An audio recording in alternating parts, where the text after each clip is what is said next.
Hi everyone, my name is Bonnie Wall and I'm a junior at the University of North Carolina at Charlotte. I'm currently taking an English Wizard of Oz class with Professor Dina Masachi. I learned about this project through her, and the point of the project is to celebrate the 50th anniversary of Oziana, the annual compilation of original stories by members of the International Wizard of Oz Club. Today I will be reading The Malevolent Mannequin in Oz by Joe Bongiorno. He was the membership secretary in 2014 and 2015, and he is currently the administrator of the online store for the International Wizard of Oz Club. Joe is also the author of several Oz books and a contributing editor to Oziana, along with contributing several stories to Oziana in the past 5 years. Joe is the owner/operator at the Royal Publisher of Oz, and he lives in Valley Stream, New York. The Malevolent Mannequin in Oz. Where he came from, no one knew. Not even I, who discovered him on one of my clandestine journeys in search of magical formula in the lands beneath and beyond Oz. This was in the years shortly after the so-called wizard had come, in the months before I so cleverly transformed baby Ozma into a boy and baby Deperius into a girl, back when I was living as a wicked witch in the north, but no longer the wicked witch of the north. I knew deep in the depths of what little heart I had left that Dummy was a threat, not just spiteful and bitter, as I knew myself to be, but intrinsically, unremittingly evil.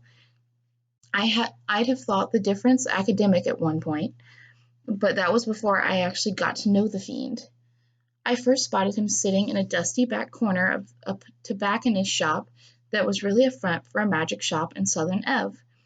I searched through several rooms, acquiring obscure items until I came upon a filthy, cobwebbed alcove filled with strange and obscure items, lit by candles so dim and weak it seemed that the darkness itself had claimed them.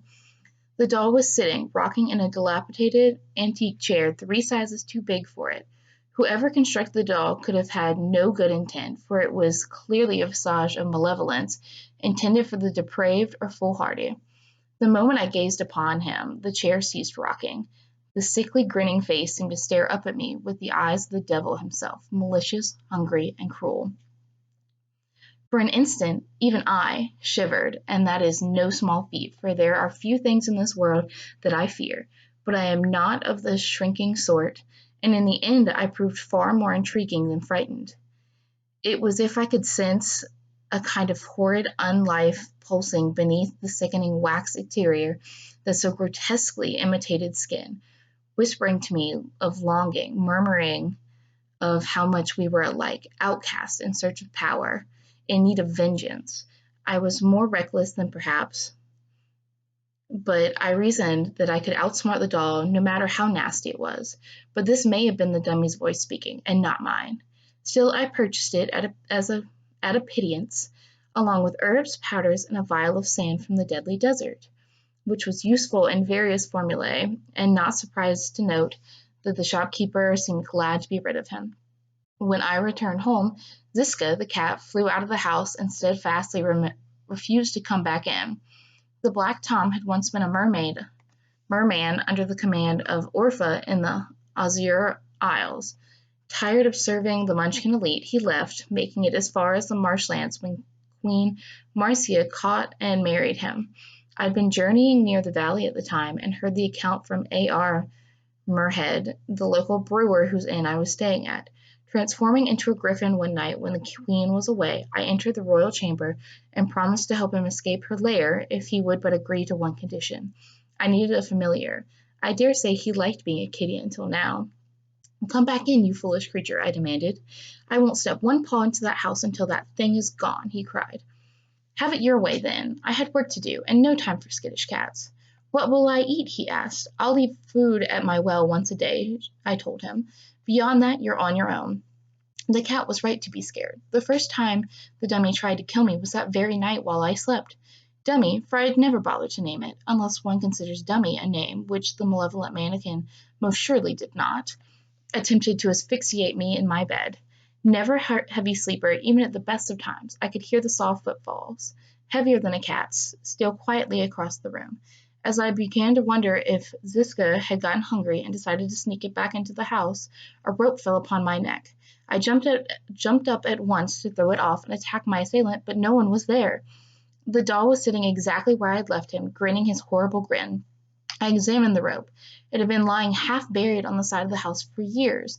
Dirt still encrusted it. Who else but the doll could have gotten it, fashioned it into a rough noose, and attempted to place it around my neck? "You won't catch me so easily," I spat, but he only sat silent. "There are others for whom your skills will be useful." Silence. "Speak, or you will regret it." Nothing. Provoked that he wouldn't listen to reason, I rose up like a storm and smacked the mannequin so hard across the head he slammed across the room into the far wall, chipping a piece of wax off the top of his left ear. Still, he just laid there as if he were indeed nothing but a harmless plaything. So this was going to be his game. It wouldn't work. I was no mad woman and no contemptuous curio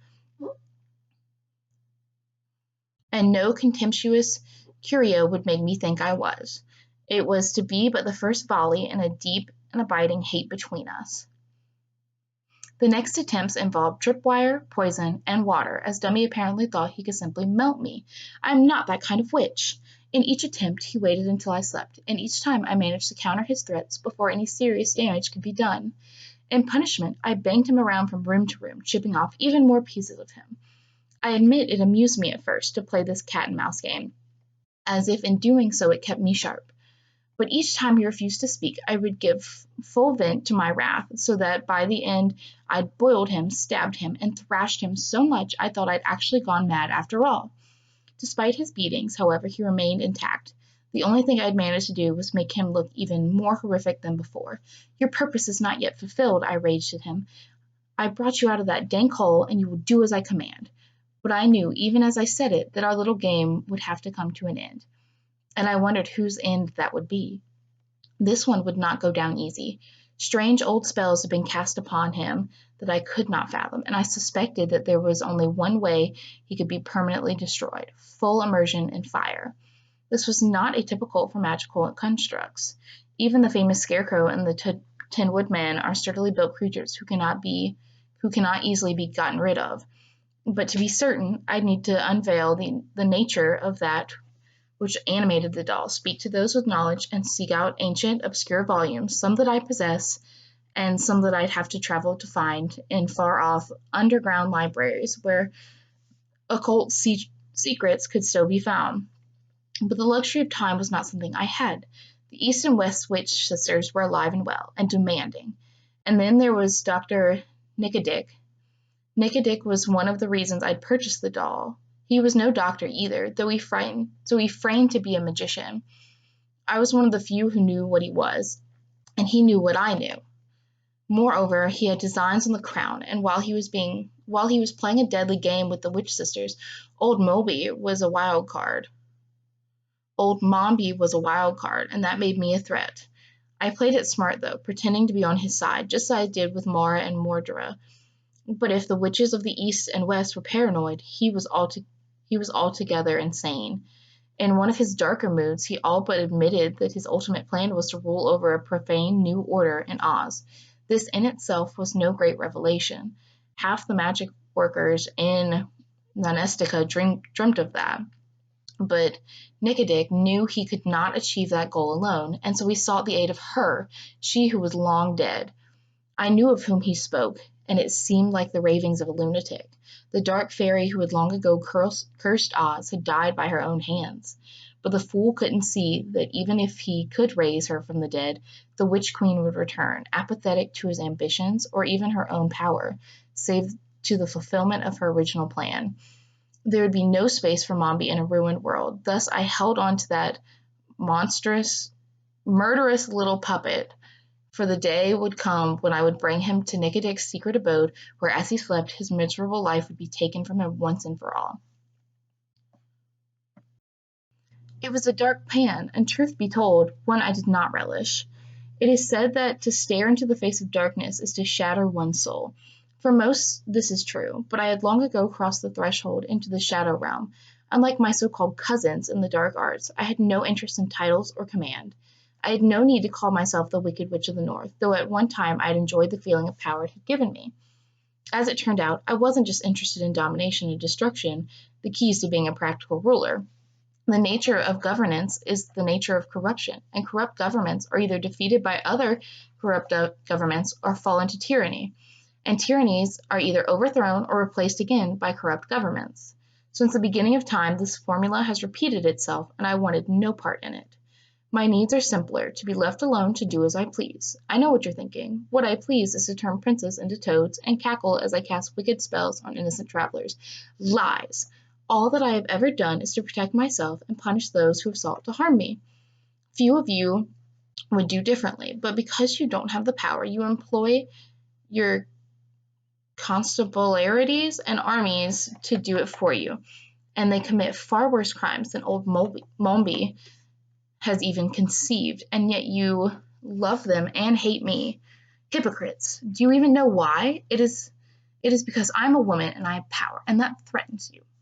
It is a bitter irony that in order to achieve the peace I so crave, I have to wield political power, and yet once I have it again, I will seek more of it and live in fear of losing it. Greed is like that too, only it operates on desires. They are the most powerful drugs in the world, and it is important to know it.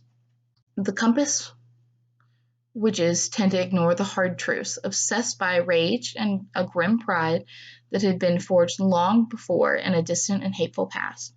They are no fools, though, and had lasted longer than most of the kings in Oz. But I had survived even longer because I avoided the kinds of ambitions that would blind me to the real threats. There are dark powers that roam the world. Oz is the most magnificent fairyland in all the fairy realms, and many jealous eyes rove upon it, seeking to take its beauty and magic and hammer them into unrestrained power and privilege. The witch sisters emerged from one such dark family, a secret cabal of black magic users, servitors of the darkness. Mara and Mordra had spent a great deal of effort concealing their background, not to keep the family secret, as was the tradition of hundreds of years, but to destroy it, and with it the years of cruelty and horror. I understand and I don't judge, but I do make it my business to know lots of things. This makes me a threat, of course, and sooner or later secrets come to haunt you. I was a threat after all, but I played my role well, assuming the weaker role, accomplishing all the things they with all their powers and titles and covert connections couldn't. How I laughed in secret, together with Angra and later her sister Singra, the southern witches. We had been the united compass powers in the land, the wicked witches of Oz. What we had accomplished was nothing less than extraordinary. What we could have accomplished would have devastated worlds, but it was not to be, and perhaps that is just as well. Power cannot be shared, and the uneasy alliance we had forged had long since broken, as accusations and mistrust took the place of unity. Also, we'd underestimated the powers in the north and south. Once both of the southern witches were defeated, there was a vacuum with which the promising Jinxland witch, Blinky, tried and failed to fill. And I was deposed, robbed of my greatest and most potent spells, incantations, and magical items, all of which had taken years to acquire. Power is a black hole, never sated, never secure, always hungering for more, always fearful that another will come along even more powerful. Perhaps this is why I detest Glinda, for she so easily puts on a cloak of purity and wisdom, secure in herself and her allies. What the world does not know, and would not accept if they could see it, is that Glinda had made her own compromises. True, she'd stopped far short of where I had gone, but she was no saint. Locusta was another one, and even more intolerable than Glinda. I had trained long, long ago under her tutelage, back when I thought it would be enough to serve as the Ta Timpu, the good witch of the north. But naivety is the ruin of all who are young. I am no longer young, and if I'd learned anything, it was that if I was going to survive, I would have to shed the need to appear moral like Glinda, or to succumb to vanity like Zixi, or to believe in love like Ozma. Perhaps she is the exception to the rule. I do not know. She's a fairy after all, and their kind are charmed. But what I do know is that I'd failed miserably in love. Bitterly have I laughed at myself when I think back on how foolish I'd been when I'd craved love, believing it would bring me what I needed most. But no, Mombi was not destined for so base a purpose as marriage, not to King Cheeriobed, not to the silly King Andahan the Roarer, who called himself Ozroar. No, not even to the pharaoh Ozymandias himself, were he to come back from the dead, desperate to make me his queen. Marriage is a form of security, but only for the common folk who have nothing else, for love cannot be relied upon, depending as it does on the most selfish, fickle, and untrustworthy beings of this world, humans. But pay no attention to old Mombi, bitter and barren as I've been. There are few who know my side of things, and even less who care. As to Cheeriobed, ha! If only you knew what he had been in his youth, the kind of scoundrel he was, the reason he was given that name. But you don't, because the self-appointed royal historian, that provincial, arrogant harpy, failed to tell the whole story as usual. Yet here I am to prove that small-minded shrew wrong. Dead, she said, I was one of her duplicitous accounts. Ha! Not by a long shot. Though I had come close. Dr. Oswald Pempt had come to pay me a visit from his mountain home in the border of the Munchkin and Gillikin countries, a rare occurrence, for this was no short journey, but a welcome one. He is one of several magicians, wizards, and witches in Oz, with whom I regularly trade herbs, artifacts, and spells. Those who don't know him commonly confuse him with Dr. Nickadig, for Nickadig would use his name any time he sought to avoid disgruntled customers and constabularies. It didn't take long for Pip to find out. He hated that he was doing that until one day, to get out of a jam, he got his revenge and called himself Dr. Nickadig. On the day Pip arrived, he was uncharacteristically anxious and fidgety. He insisted on speaking to me in private. Surely the fool hadn't fallen in love with me. I'd correct him severely if he had, but when we stepped outside, he asked me if I'd ever heard a particular legend of the herbs. I looked sternly at him, for it is not every day that one speaks of the dread herbs, and told him that I knew of the ancient evil spirits. He went on to whisper an old folk tale that few knew of, and most were wise enough to never speak aloud. They were originally known as the Irin, you know. They were the first ones on Earth after the original dragon, and the ancient enemy of the fairies in the years when man came into being. Long eons passed under their cruel and vicious dominion until one day when they were driven from their ancient kingdom and imprisoned inside what is today known as Mount Illuso. But some knew their fate was at hand and used the blackest spells to forfeit their bodies and cast their spirits into seemingly harmless objects. This they did in order to find ones they could control, for once someone came upon one, they would be possessed by it, and would serve as an unwitting conduit for the spirit's evil will, so that through its host they could create an army of shadow. The phantasms are said to have come into being as a result of but two of these objects. Legends and ancient stories, I spat. Why are you telling me this? The herbs knew that only undeveloped or weak minds, such as children, or those given to drink and dissipation, could be seduced. Get to the point, I demanded. You are not a weak mind, he stated, looking at me as if I could magically understand a meaning. You are in its way. At that he rushed off, and though I pressed him for more, he said only that he could speak no more, and that I must be careful.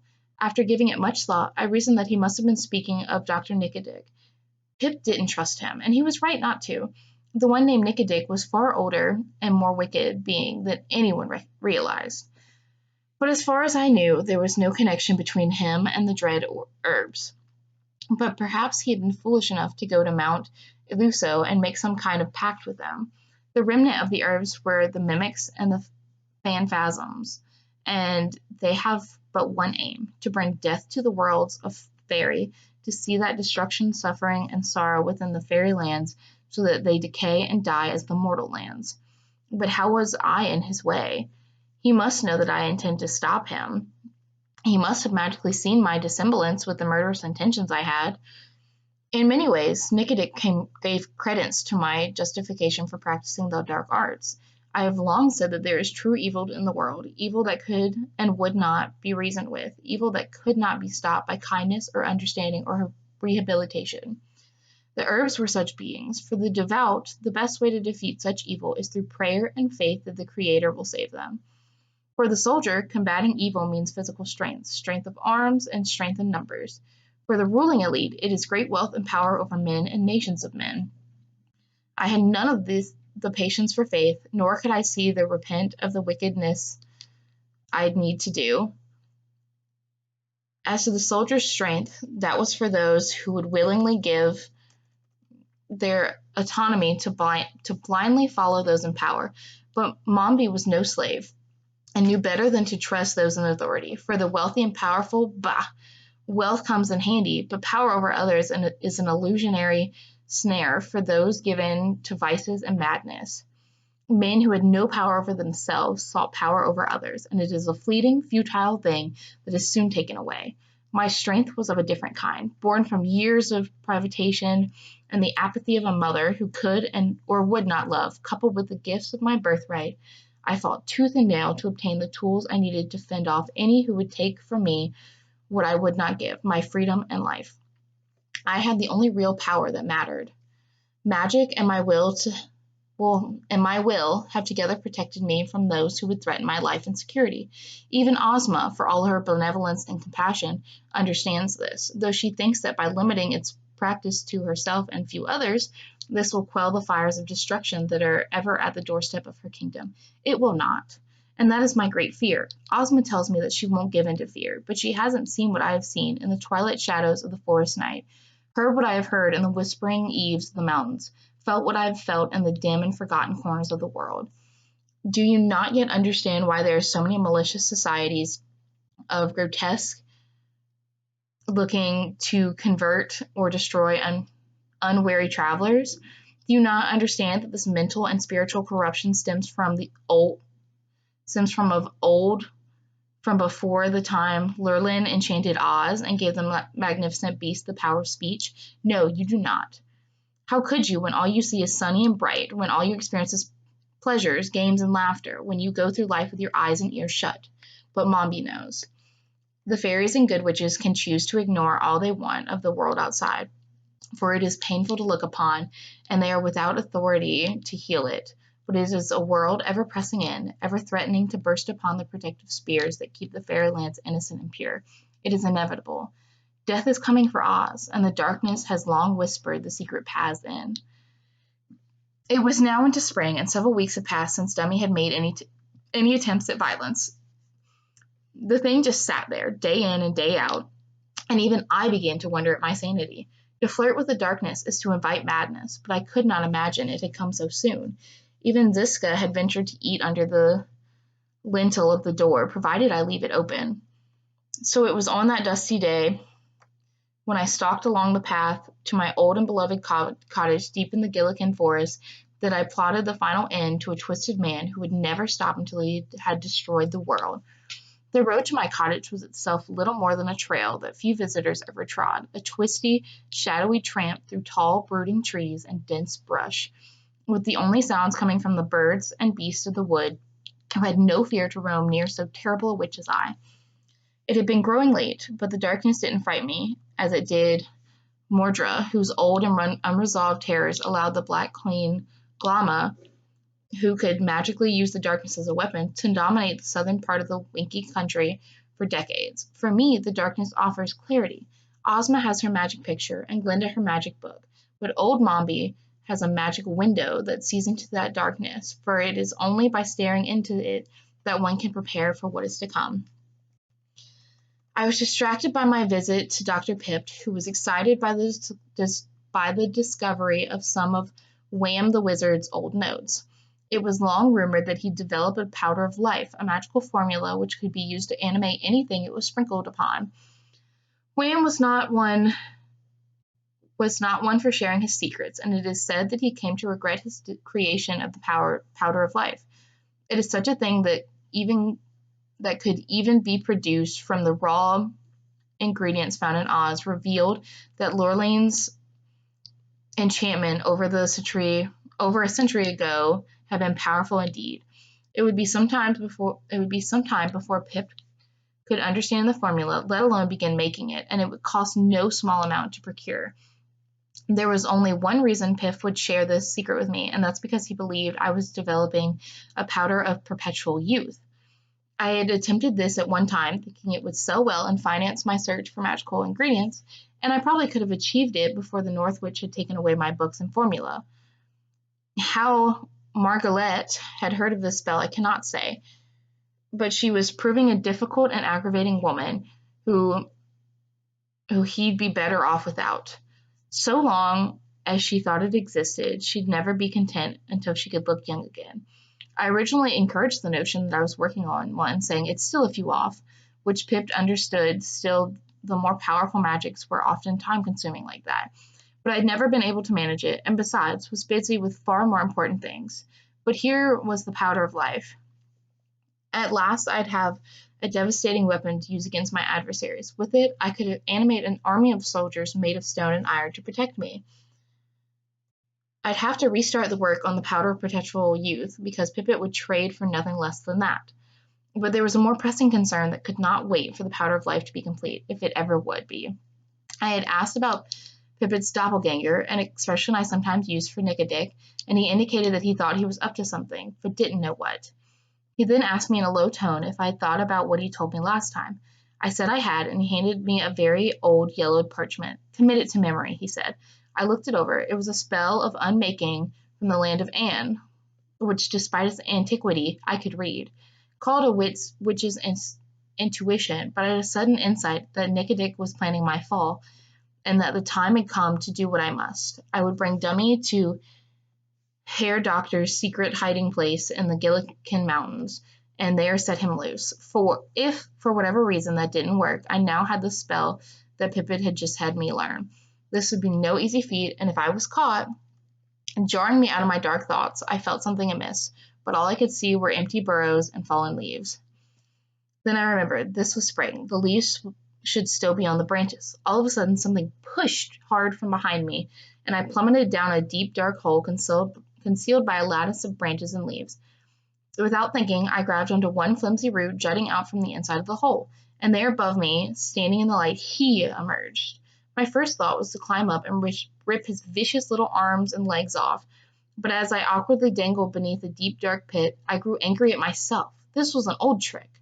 But then I saw it in its hands, my doom, the vial of poisonous sands from the deadly desert that I had purchased at the old tobacconist's shop. The monstrous imp must have been snooping amongst my many vials and discovered it, or maybe he'd remembered that I purchased it when I purchased him, and had been waiting for the right moment to use it. He was holding the vial, tilted, toying, ready to drop it upon me at any moment. The sands were death. There was no escape from that, and for an interminable moment, I panicked and could think of no spell to rescue me. Above me, Dummy smiled, and as he always did, and finally said, "Gotcha." In that split second, he turned the vial to pour on top of me. As he turned the vial to pour on top of me, I saw a sudden black blur fall upon him with a screech, throwing him and the vial to the ground and out of sight. And then I heard that terrible cry that I will never forget, the mournful sound of a cat in pain. Ziska! She had jumped upon the mannequin and saved me, but what had become of her? I grew from terrified to furious, and remembering my inherent, if seldom used powers, transformed myself into a bat. Armed now with wings, I flapped out of the pit, only to have the maniacal doll jump up and grab me. Before he could, I transformed myself back in time and slammed the hideous homunculus into the ground again and again. When it at last turned to face me, grime caking in its hateful mouth, nose, and ears, he spat, "Yuka-hoo, witch," and pulled out a knife, stabbed me in the foot, digging the hilt of the blade deep into my metatarsal where it splintered cartilage and bone. I fell to the ground in shock and pain, but I had the sense to utter an anesthetic spell to keep it from knocking me out. The odious puppet looked at me with hatred and rage, and ran off towards the cottage, where he no doubt had other surprises in mind. But I was done playing games. I looked about for Ziska, but of him I could find no trace. There was the bottle of sand from the deadly desert, empty, and beside it a pile of dust that had once been my cat. I took only a moment to grieve, for despite my gruff treatment of him, I loved the animal dearly, for he had been more than just a pet. He was a companion, and one of the rare beings that I can say was trustworthy and true. But any delay would cost me, and summoning a sturdy branch that I could use as a cane, I hobbled towards my cottage, where I spotted Dummy towards the back room, grabbing another potion to hurl at me. I entered the house and wasted no time as I began to utter the following spell. From little things do shadows grow, to murderous, monstrous things that mow, timbers, mountains, men by herds, tearing roots, rocks, beasts, and birds, into silent, empty gulfs that call, thoughtless beasts still now in darkest pall. It was the ancient incantation that Pip had given me, and after I completed it, I looked up to find the mannequin suddenly become lifeless and still and toppled to the ground. I went over to it, apprehensive, but it only sat there, unmoving. For once he was truly speechless, for I'd made him so. Picking up the ugly wax body, I tossed it into the fireplace. "Burn," I said, and the flames rose up. I realized then that the story Dr. Pippet had told me of the herbs was not in regards to Dr. Nicodeg, but of this hoary thing of crusted wax and creaking joints. He had tried to warn me that this was no mere magical construct, but that of an ancient abomination, the very spirit of a dread herb, that race that became the demons of the fallen world, a remnant of which were mimics and phantasms that haunt the wastelands of their forbidden mountain homes. How many years had it waited hidden inside an ugly mannequin, looking for one it could ensnare? And why had the doll been fashioned in that way? Would it not have been wiser on their part to shape it as an attractive doll? Or was there a hidden tale in that too? To think that I had defeated one who had lived in those dim, dark days before the sundering of the mortal lands from fairy. Perhaps it was weak and insane from the countless years, but perhaps, as Pip had said, I was too strong for it to take possession of me. Had it murdered me as it intended, it would have waited again, interminatively, if it had to, until it was discovered by another, a looter perhaps, or an innocent passer-by. And then it would have taken him over, body and soul, transforming him into a conduit for its will. Given the right host, it would begin to seduce others until it swelled with an army of shadow beings, ravenous, empty, and evil, ready to conquer and destroy the known worlds. It had happened before, and it would undoubtedly happen again, so long as other such accursed objects were out there. I wondered how many there were, and in what forms they were crafted. I would burn the waxen monster once and for all, sending its inhabiting spirit into the black abyss where it belonged. But then another thought struck me. I lowered the fire and removed the melting figure from off the fireplace. It would have to be sealed deep, protected by spells, but I would put the lifeless dummy in a box, locked and sealed. I could take no chances that it would open of its own accord, but I could not destroy so powerful a weapon. Who knows if I might one day need it against a powerful enemy? And Nicodic was still out there. There was a part of me that thought this was a rather bad and foolish thing to do, but in the end I shrugged it off. The world would have to take care of itself. They don't call me a wicked witch for nothing. The end.